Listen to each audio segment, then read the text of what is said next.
The real reason these 6 meat brands are disappearing from stores. What if I told you that the meat aisle you walked through last week looked nothing like it did just 2 years ago, and almost nobody noticed? Packages quietly vanished.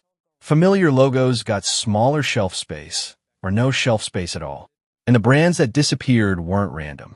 There's a pattern here, and once you see it, you'll understand exactly why your grocery bill keeps climbing and why some of your old favorites just aren't there anymore. Before we get into it, if you're new here, go ahead and hit subscribe and tap that like button. It genuinely helps this channel grow, and it means we can keep digging into stories like this one. The stuff that's happening right in front of us at the grocery store that nobody bothers to explain. Okay, let's get into it. Why the meat aisle is quietly falling apart. To understand why these 6 brands are disappearing, you need to understand what's happening underneath the entire meat industry right now, because none of this is happening in a vacuum. The United States cattle herd has shrunk to its smallest size in roughly 75 years. Years of drought, brutal feed costs, and herd liquidation have pushed ranchers to sell off cattle rather than keep building their herds back up. Fewer cattle means less beef moving through the supply chain, and less beef moving through the supply chain means prices climb at every single step, from the rancher to the processor to the truck to the shelf in front of you. At the same time, major meat processors have been closing plants. Some of the biggest names in the industry. Companies most people have never heard of by name, but whose products sit in nearly every fridge in America, have shut down processing facilities and laid off hundreds of workers in just the last several months. They're not going bankrupt. They're restructuring, consolidating, and in some cases just admitting that the math doesn't work anymore at certain locations. And layered on top of all, that is a second, completely different crisis happening in the plant-based meat world. A category that was supposed to be the future of protein is shrinking fast, as the brands inside it struggle to convince anyone that paying more for something that looks like meat, but isn't meat, is worth it when real beef, pork, and chicken are already squeezing family budgets. So you've got 2 forces colliding at once. Traditional meat getting more expensive and harder to produce, and plant-based meat losing its appeal because shoppers are tired of paying a premium for anything right now. Caught in the middle of that collision are 6 brands that built loyal followings, made it onto millions of shopping lists, and are now fading out of stores in ways that should make every shopper pay attention. There's another layer to this that doesn't get talked about enough. Shopper behavior itself has changed in ways that make all of this worse for struggling brands. People are buying in smaller batches, comparing unit prices more carefully than they used to, and switching between stores chasing whatever deal is available that week. Loyalty to a specific brand, the kind of loyalty that used to protect a product even when its price crept up, has eroded. When customers are willing to switch brands over a 50-cent difference, companies lose the cushion they used to rely on to keep slower-selling products afloat. That cushion is gone, and it's part of why the cuts we're about to walk through are happening now, all roughly around the same time, instead of being spread out gradually over a much longer period. It's also worth understanding how a grocery store actually decides what stays on the shelf and what goes, because this explains a lot of what's coming. Retailers track sales velocity, basically how fast a product moves off the shelf relative to the shelf space it occupies, extremely closely. If a product's velocity drops below a certain threshold for a sustained period, it becomes a candidate for what's called a delist, industry language for getting pulled from a store's lineup entirely. Manufacturers know this is coming before it happens, because they get the sales data too, which is exactly why so many of the cuts we're going to look at weren't really sudden decisions at all. They were the final step in a slow decline that had been visible internally for months, sometimes years, before customers on the floor ever noticed a thing. Let's start with the one that's probably the most surprising. Brand number 1, Beyond Meat. If you were paying attention to grocery store trends back in 2019, you remember the hype. Beyond Meat went public that year in a stock offering that raised around $240 million. Its plant-based burgers were suddenly everywhere. Fast food chains, grocery freezers, restaurant menus. Analysts were calling it the start of a meat revolution, the same kind of disruption that oat milk and almond milk had pulled off in the dairy aisle. Fast forward to now, and the company, which actually dropped the word meat from its branding a couple of years ago, is fighting just to hold on to shelf space. So what happened? The short version is this. It's a pricing problem, but it's a pricing problem with layers. When plant-based meat first launched, the pitch to consumers was confusing from the start. Was this product about health? Was it about the environment? Was it about animal welfare? Beyond leaned hard into the environmental angle early on, while a lot of its customers were actually shopping for it, hoping it was the healthier option. That mismatch in messaging mattered more than people realized, because when the nutrition conversation shifted and headlines started calling plant-based meat ultra-processed, the health-conscious shoppers who made up a huge chunk of the customer base felt misled. A product marketed as the future of food was suddenly being grouped in with chips and frozen dinners in terms of how processed it actually was. Then inflation hit, and that's where the real damage happened. When grocery budgets get tight, shoppers default to what they know, and in the United States, that means heavily subsidized conventional meat. Even though beef prices soared throughout the past year because of that shrinking cattle herd we just talked about, Beyond still saw sales drop by more than 10% in a recent quarter. Theoretically, that should have been Beyond's moment. Real beef was getting more expensive at the exact same time Beyond was cutting its own prices. Instead, shoppers still walked past it. Why? Because the price gap, even after cuts, often wasn't big enough to justify switching for people who already viewed the product with suspicion. A pound of lean ground beef and a pound of Beyond's plant-based ground are now priced close enough that there's no longer an obvious financial incentive to choose the plant-based version, especially when shoppers associate traditional meat with a more familiar, less processed eating experience. And in some categories, like plant-based chicken nuggets, the price per ounce is still nearly double what you'd pay for a bag of traditional nuggets from a major poultry brand. What you're left with is a brand stuck in the middle. It's not cheap enough to win over budget shoppers, and it never fully shook the ultra-processed label that scared off health-focused buyers. The result is fewer facings on store shelves, shrinking distribution deals, and a brand that, just a few years ago, looked unstoppable now, fighting to prove its business model can survive the next 5 years. There's also a psychological piece to this that's easy to overlook. Early plant-based adopters were often willing to pay a premium because the product felt new, exciting, and aligned with values they cared about. But novelty fades. Once a product has been on shelves for years, shoppers stop evaluating it as the future of food and start evaluating it the same way they evaluate every other grocery item: price per pound, taste, and whether it actually delivers what it promises. Beyond no longer gets graded on a curve. It gets graded against ground beef, against chicken nuggets, against every other protein source competing for the same dollar in a tightening household budget. And in that head-to-head comparison, a lot of shoppers simply aren't choosing it anymore. The restaurant side of the business tells a similar story.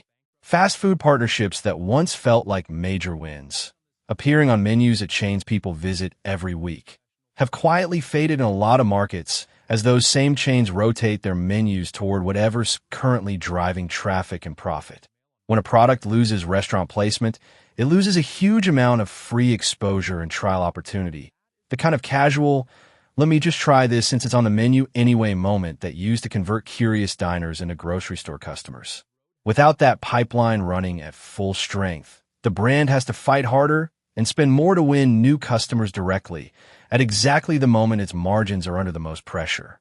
If a brand with that much hype, that much investor money, and that much early restaurant partnership power can struggle this badly, it tells you everything about how brutal the current grocery environment has become, especially for anything sold at a premium. If you're enjoying this breakdown, by the way, this is exactly the kind of video you should hit that like button on. It tells me you want more of this, so don't scroll past it. Brand number 2, Eve Veggie Cuisine. This next one is going to hit hard for anyone who grew up vegetarian, vegan, or just curious about meat alternatives in the 90s and 2000s, because Eve Veggie Cuisine was one of the original names in that space, decades before plant-based was even a marketing term anyone used. Eve built its reputation on veggie burgers, deli-style meat alternatives, and protein-rich products that were actually accessible. Not boutique, not expensive specialty store items, but products you could grab at a regular grocery store on a regular grocery budget. For a huge number of households, especially in Canada, Eve was the brand that introduced them to plant-based eating in the first place. And now it's gone. The brand has been discontinued entirely, pulled from shelves as part of a broader restructuring by its parent company. The Eve line, along with related plant-based offerings under the same corporate umbrella, was cut as the company decided to refocus its resources elsewhere. What makes this one sting is the timing.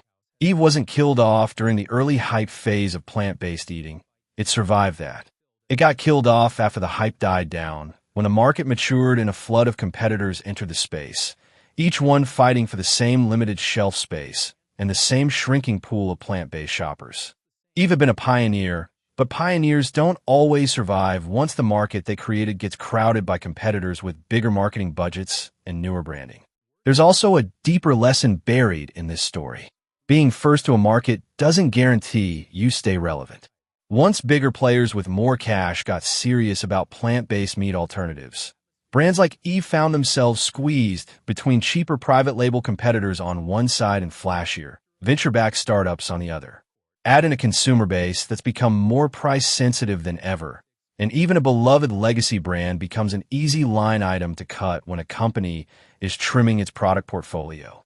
For longtime fans, this is one of those quiet endings that barely made headlines outside of a few grocery and lifestyle publications. But if you built decades of meals around this brand, the gap it leaves behind is real. What makes this discontinuation feel different from a typical product cut is the emotional weight attached to a brand that genuinely shaped how a whole generation thought about meat alternatives. For a lot of people, Eve wasn't just a brand they bought out of convenience. It was the brand that made plant-based eating feel normal and approachable long before it became a cultural talking point. Losing that kind of brand isn't just a retail story.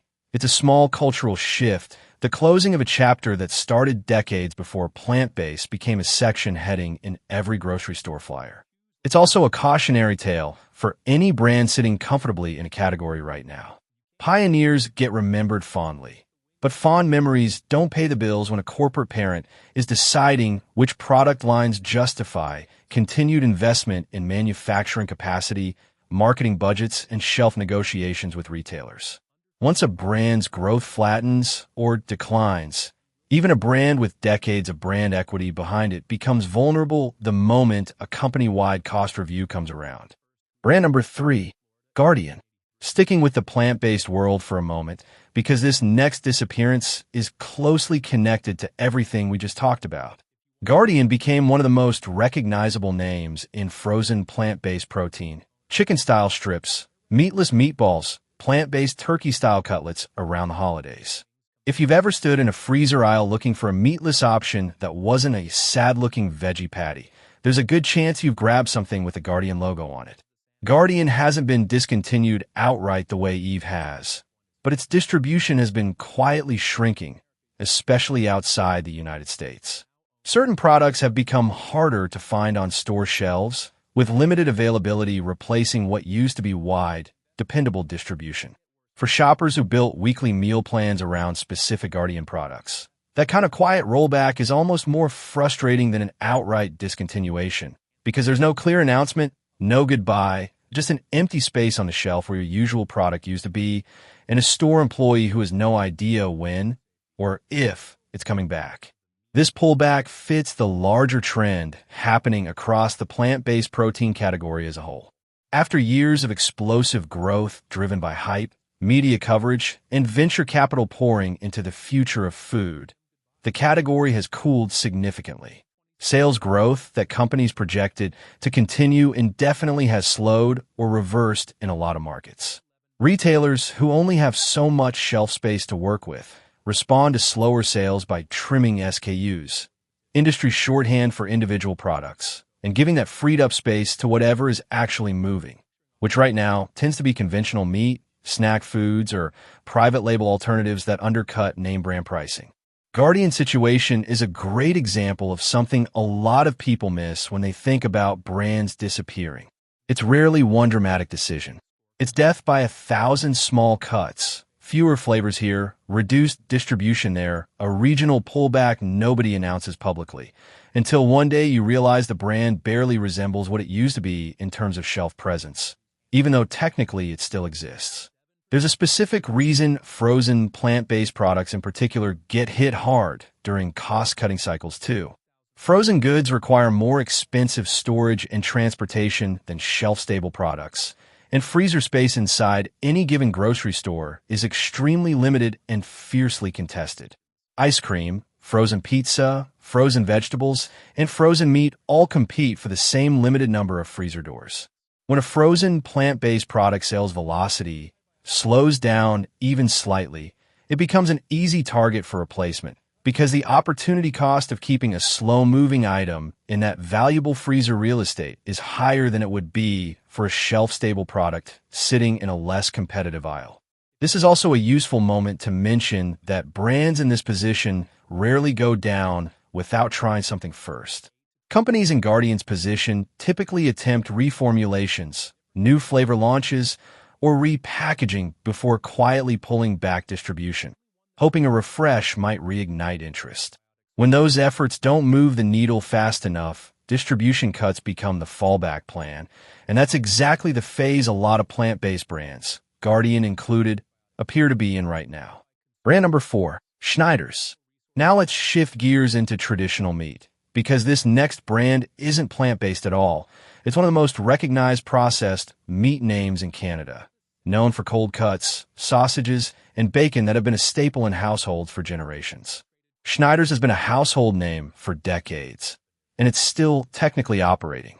But over the past year, select products from its lineup were pulled from shelves as part of a deliberate effort to streamline the company's offerings and concentrate resources on its highest demand lines. In other words, they didn't shut the whole brand down, they performed surgery on it, cutting away the parts that weren't pulling their weight financially. For longtime customers, this felt like watching a familiar face slowly change.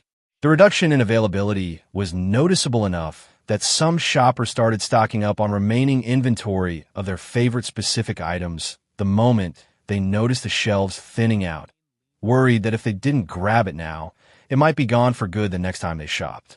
This kind of streamlining tells you something important about where the processed meat industry's head is at right now. Companies aren't necessarily struggling to sell meat overall. They're struggling to justify keeping dozens of overlapping product variations on the shelf when input costs for pork, packaging, and labor keep climbing. It's far more profitable to focus marketing dollars, manufacturing capacity, and shelf space on the 2 or 3 products that already sell the best, rather than spreading those same limited resources across 15 niche variations that each only sell modestly. It's a classic move you'll see across the entire food industry whenever costs rise faster than consumer spending power. Companies don't necessarily raise prices on everything evenly. They cut the long tail of underperforming products and protect the core lineup instead. It keeps the company's overall numbers looking healthy, even while customers experience it as their options quietly shrinking. What makes the Schneiders case particularly relevant to everything else in this video is that it shows this isn't only happening to upstart plant-based brands trying to find their footing. It's happening to century-old, deeply trusted meat brands too. Nobody is safe from the financial pressure squeezing the entire food industry right now. There's a useful comparison here to how other long-established food companies have handled similar pressure across different product categories entirely. Around the same period, several other heritage brands across different sectors made comparable moves, quietly discontinuing or restructuring older product lines while protecting their top sellers, which suggests this isn't a Schneider-specific issue or even a meat-specific issue. It's a broader pattern across legacy food brands everywhere, where companies that built their reputations decades ago are now forced to decide which parts of that legacy are still financially justifiable to maintain in a market that has changed dramatically since those products were first introduced. For shoppers, the practical impact of this kind of streamlining tends to show up gradually rather than all at once. You might notice your usual bacon variety is suddenly only available in 1 package size instead of 3.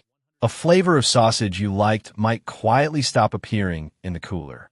None of these individual changes feel significant on its own, but stacked together over a year or two, they add up to a meaningfully smaller, less varied product lineup than what existed before. even while the core Schneider's name keeps right on selling its bestsellers without interruption. If you're starting to see the bigger pattern forming here, that's exactly the point of this video. And if you want more breakdowns like this connecting the dots between seemingly random grocery store changes, subscribing really is the best way to make sure you don't miss the next one. Brand number 5, Swift Beef Company. This next one isn't really about a household brand name disappearing from packaging. It's about something happening further up the supply chain that directly affects how much beef makes it to stores in the first place. And it's a story that connects everything else in this video back to that cattle shortage we mentioned at the start. Swift Beef Company is a subsidiary of JBS Foods, one of the largest meat processing companies in the world, and it has a history stretching back roughly 170 years. Despite that history, Swift announced it would close its meatpacking plant in Riverside, California, laying off hundreds of employees in the process.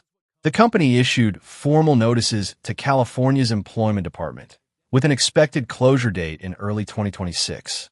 To be clear, this isn't a slaughterhouse. It's a facility that prepares meat for sale in grocery stores. So when a facility like this shuts down, it directly affects how much beef physically makes it from processing into the supply chain feeding stores across an entire region. JBS has said it will offer relocation support and openings at other facilities for the employees affected, but the plant itself is closing regardless. Why would a company with that much history and that much market power shut down a working facility instead of just raising prices and absorbing higher costs? Because the entire economics of beef processing have shifted underneath the industry's feet. With the national cattle herd at its smallest size in roughly 75 years, there are simply fewer cattle available to process. When you have fewer animals moving through the system, it no longer makes financial sense to keep every single facility running at partial capacity. It's more efficient from a pure number standpoint to consolidate processing into fewer plants running closer to full capacity, even if that means shutting down facilities that have operated for years. This is one of the clearest examples of why brands disappearing doesn't always mean a logo goes away. Sometimes it means the infrastructure behind getting that meat to your store gets quietly dismantled piece by piece, while the brand name on the package stays exactly the same. You might not notice a missing plant the way you'd notice a missing product on a shelf, but the ripple effects show up anyway, through higher prices, tighter supply in certain cuts, and occasional gaps in availability that retailers don't always explain to customers. And Swift isn't alone in this. Other major meat companies have been closing processing plants around the same time, often citing the same root cause.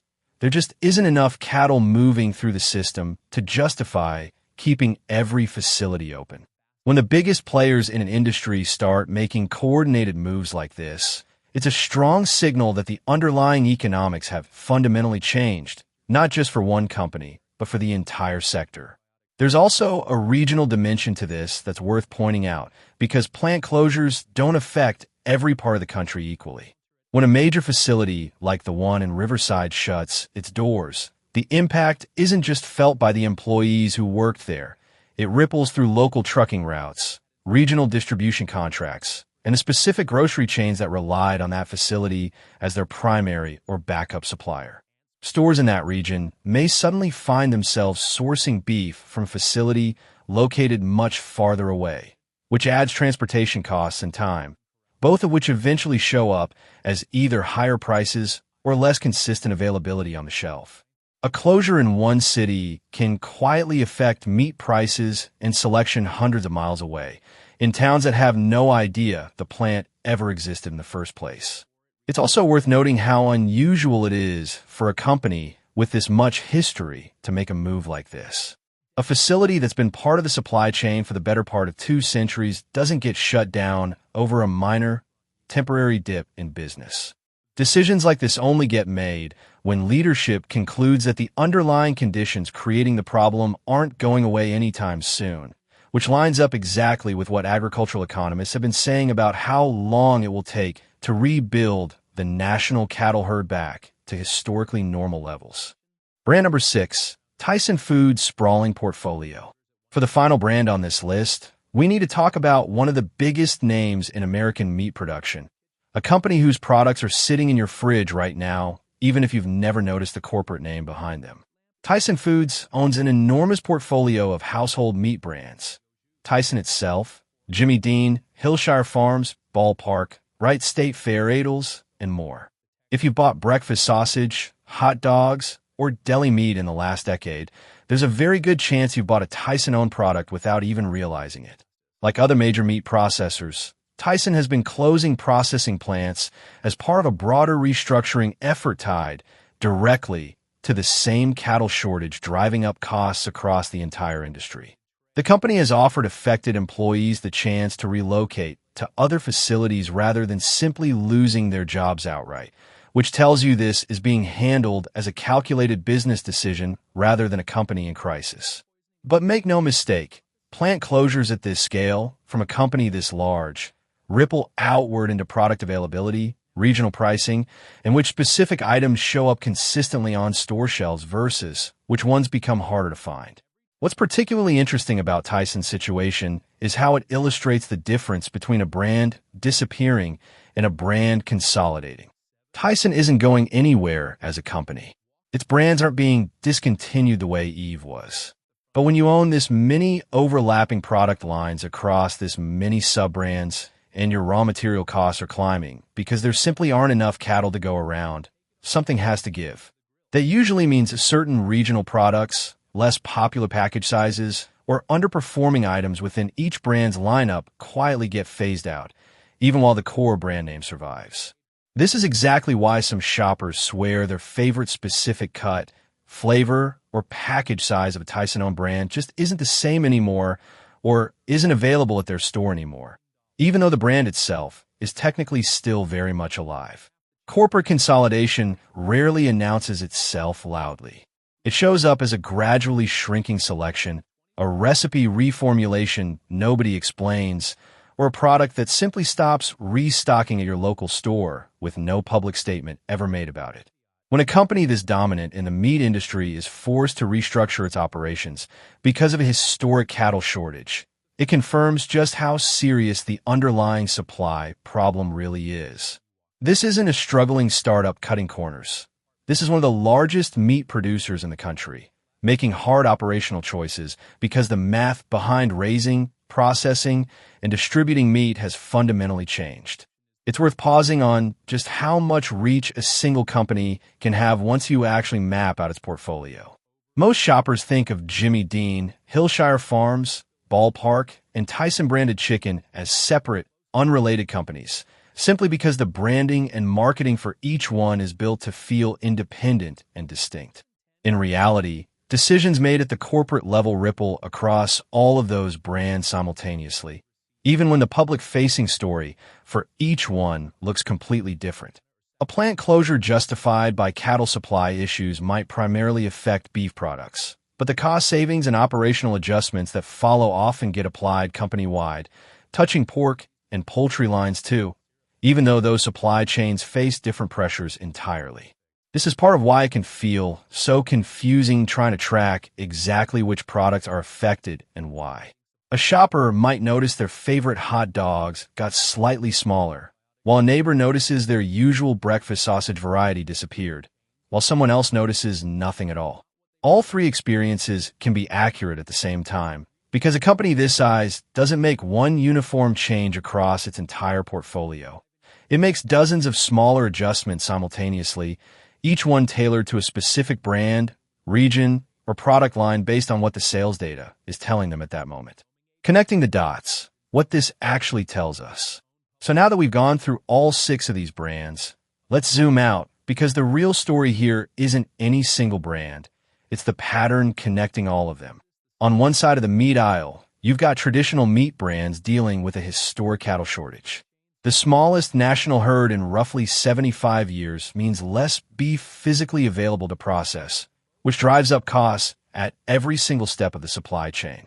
That's forcing even massive, decades-old companies to close processing plants, consolidate operations, and quietly trim down the long list of regional products and package variations they used to offer.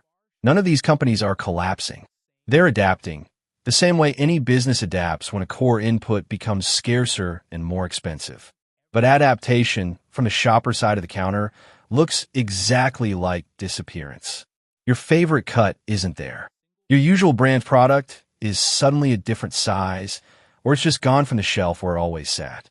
On the other side of the meat aisle, you've got the plant-based alternative brands, and they're dealing with the exact opposite problem in some ways, but it's landing on consumers the same way. These brands aren't short on raw material. They're short on consumer trust and short on a strong enough price advantage to win over budget-conscious shoppers. Years of mixed messaging about health benefits, growing skepticism around how processed these products actually are, and a market that got crowded fast once everyone realized plant-based protein might be the next big category, all combined to shrink what looked like an unstoppable growth story into a brutal fight for shelf space. When a category like that cools off, retailers respond by cutting underperforming products first, which is exactly what we saw happen to Eve and what's happening more gradually to Guardian and to Beyond's broader lineup. What ties both sides together is simple. Shrinking margins force hard choices, and hard choices always show up first in the products that sell the least, even if those are products that loyal customers genuinely love. Companies don't cut their best sellers. They cut the niche items, the regional favorites, the specialty lines, exactly the kind of products that build the most passionate, most loyal fan bases, which is why these disappearances always feel personal to the people who notice them, even though from corporate spreadsheet, they're just routine cost-cutting decisions.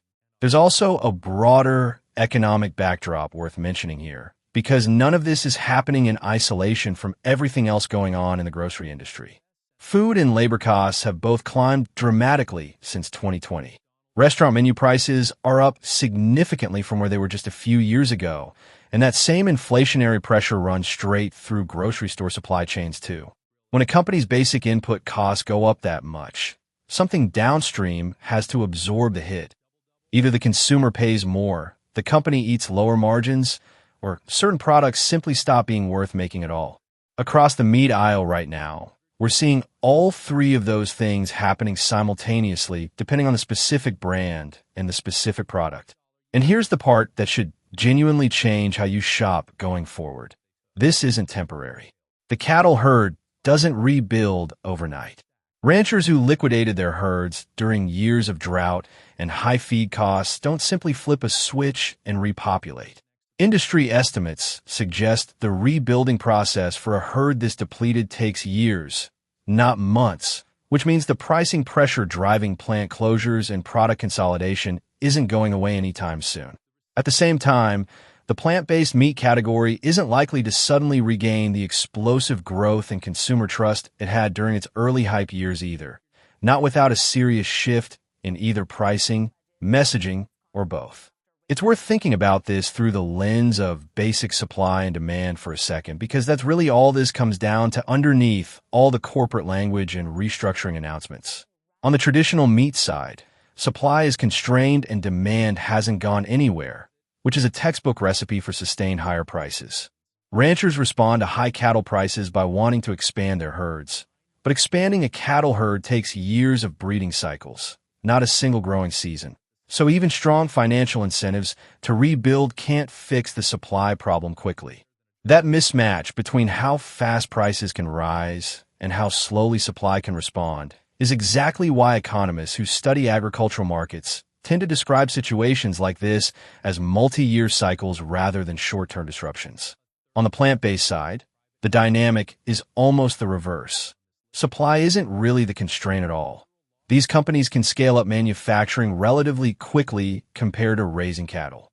The constraint is demand, and specifically demand at a price point that actually generates profit.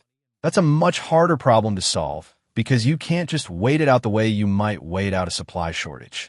You have to either change what the product costs to make, change how much people are willing to pay for it, or change enough minds about why it's worth buying in the first place.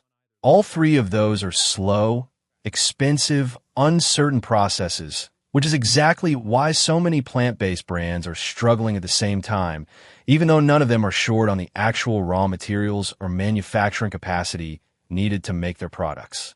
So if you've noticed your grocery bill creeping up specifically in the meat aisle, or noticed a brand you used to buy regularly thinning out or vanishing altogether, you're not imagining it, and you're definitely not alone. It's the visible result of an invisible supply chain crunch that's been building for years and is only now showing up directly on store shelves where everyone can see it. What this means for you as a shopper. Knowing all of this doesn't fix the problem, obviously, but it does change how you can navigate it. A few practical takeaways worth keeping in mind. First, if you have a favorite specific product from any of these brands or from any brand going through similar restructuring, don't assume it'll always be there. If you notice thinning shelves or shrinking availability, that's usually an early warning sign, not a random restocking delay. Stocking up a little when you see the warning signs isn't paranoid, it's just paying attention. Second, store brands and private label alternatives are becoming a much bigger part of this story than people realize. As name brand products get trimmed or discontinued, retailers are increasingly happy to fill that gap with their own private label version, often using a similar or even identical supplier behind the scenes. It's worth at least trying the store brand equivalent before assuming there's no good replacement for whatever just disappeared from your usual shopping list. Third, and this one's a bit more uncomfortable, meat prices, broadly, are probably not going back down to where they were a few years ago anytime soon. The cattle shortage is structural, not seasonal. If you've been hoping this is a temporary blip before things return to normal, the more realistic expectation is that normal itself has shifted, and budgeting for higher protein costs going forward is the smarter long-term move. Fourth, if you do still want plant-based options in your routine, it might be worth diversifying away from any single brand. Given how unevenly this restructuring wave is hitting different companies, spreading your loyalty across a few different plant-based products, rather than building your meals entirely around one specific brand, protects you a little from waking up one day to find your go-to option simply isn't being made anymore. The same logic applies on the traditional meat side too. Having a backup cut or backup brand in mind, rather than being locked into one specific product, makes the next round of shelf disruptions a lot less stressful when they happen. Finally, pay attention to package sizes and weights, not just sticker prices. One of the quieter ways companies manage rising costs without technically raising the price is by shrinking the amount of product inside the same package, a practice often nicknamed shrinkflation. It's not unique to meat brands, but it shows up there constantly, and it's easy to miss unless you're specifically comparing weight per dollar rather than just glancing at the price tag on the shelf. A few honorable mentions worth watching. Before we wrap up, it's worth flagging a couple of related situations that didn't quite make the main list, but show this same pattern is spreading even further than you might expect. Costco shoppers have noticed certain frozen beef patty varieties quietly vanish from warehouse shelves, with leaner options disappearing while fattier alternatives remain available. It's a small change, but it's exactly the kind of quiet substitution we've been talking about throughout this whole video. A product doesn't get announced as discontinued. It just isn't there next time you look, and the only options left are slightly different from what you actually wanted. Several other heritage and regional brands across the broader packaged food world have gone through nearly identical restructuring over the past year, trimming legacy product lines while protecting their best sellers. Once you start noticing this pattern in the meat aisle, you'll probably start noticing it everywhere else in the grocery store too. Snacks, beverages, frozen foods, all going through some version of the same cost-driven streamlining. It's a good reminder that what we've covered in this video isn't an isolated meat industry phenomenon. It's a snapshot of a much larger shift happening across the entire grocery business right now. And the meat aisle just happens to be where the pressure is showing up most visibly, because meat production is so directly tied to something as unpredictable and slow-moving as a national cattle herd. Wrapping up. So there you have it. 6 very different brands, 2 very different sides of the meat industry, and one shared underlying story. An industry under real financial pressure, making hard choices that show up on your store shelves before anyone explains why. Beyond meat fighting to justify its price tag in a budget-conscious market. Eve Veggie Cuisine, a true pioneer, discontinued after the hype it helped create eventually outgrew it. Guardian quietly shrinking its footprint as the plant-based category cools. Schneider's trimming its lineup to protect its strongest sellers. Swift Beef Company closing a major processing plant as the cattle shortage reshapes the entire industry's economics. And Tyson Foods, one of the biggest names in meat, consolidating operations across its massive portfolio of household brands. None of these stories happened with a press conference or a dramatic headline. They happened quietly, one shelf gap and one plant closure at a time, which is exactly why most shoppers never connect the dots until they see it all laid out together like this. And that's really the most important thing to take away from all of this. Grocery stores rarely announce big changes loudly. The closures, the discontinuations, the quiet distribution cuts, they all happen in the background, buried in earnings calls, regulatory filings, and local news stories that most people never see, while the only visible evidence reaches you in the form of an empty spot on a shelf you've walked past 100 times before. If this video helped explain something you've noticed happening at your own grocery store, that's exactly why this channel exists. To take the small, confusing changes you see in everyday life and actually explain the real reasons behind them. So if you got something out of this, do me a favor. Hit that like button, and if you haven't already, subscribe to the channel so you don't miss the next breakdown. And while you're at it, drop a comment down below and let me know, have you noticed any of these 6 brands disappearing or shrinking at your own local store? Or is there another brand you've seen vanish that you think deserves its own video? I read through the comments, and honestly, a lot of the best ideas for future videos come straight from what you all are noticing in your own day-to-day shopping. Thanks for watching all the way through. I'll see you in the next one.